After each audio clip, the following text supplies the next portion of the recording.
На планерке по вопросам ЖКХ в окружной администрации, ресурсоснабжающей организации, управления округов и пригородов отчитались о текущей работе. На сегодняшний день все предприятия города работают в штатном режиме. Санитарное состояние города удовлетворительное. У представителей управ возникли вопросы к Роспотребнадзору, касающиеся согласования и размещения санитарных точек. Только после согласования мы должны оборудовать ее как окружная администрация.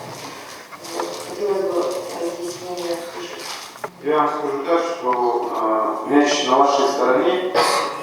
Позиция Роспотребнадзора вам выдана в виде заключения в соответствии с постановлением правительства Федерации 1039 и согласование расположения мест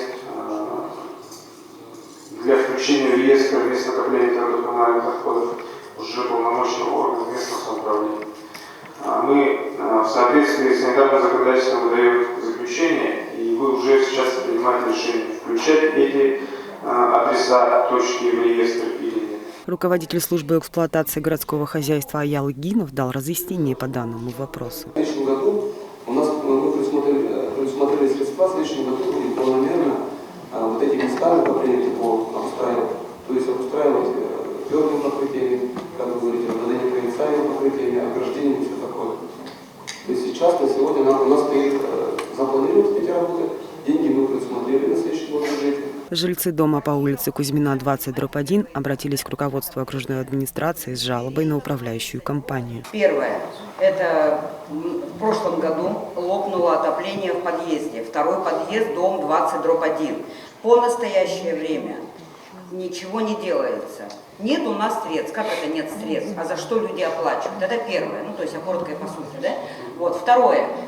Сняли входную дверь. Была дверь деревянная, но хорошо утепленная, потому что за подъездом смотрели соседи, все было хорошо.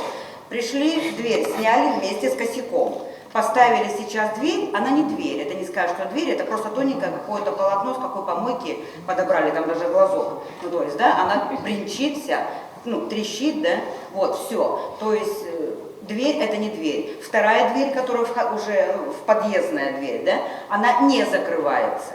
Утепления никакого, хотя бы просто элементарно плотник пришел, утеплил, этого тоже нет. То есть у человека 3 детей. Первый этаж. Крыльцо. Летом говорилось, сделайте крыльцо. Это элементарно, просто не надо там что-то подбить эти доски. Сейчас снегом, но все равно можно ноги там сломать. Аялыгинов дал протокольное поручение представителям службы эксплуатации городского хозяйства и управы Гагаринского округа съездить с проверкой по данному адресу. А жильцам посоветовал поднять вопрос о смене управляющей компании. Светлана Табалаева, Константин Корякин, Якутск ТВ.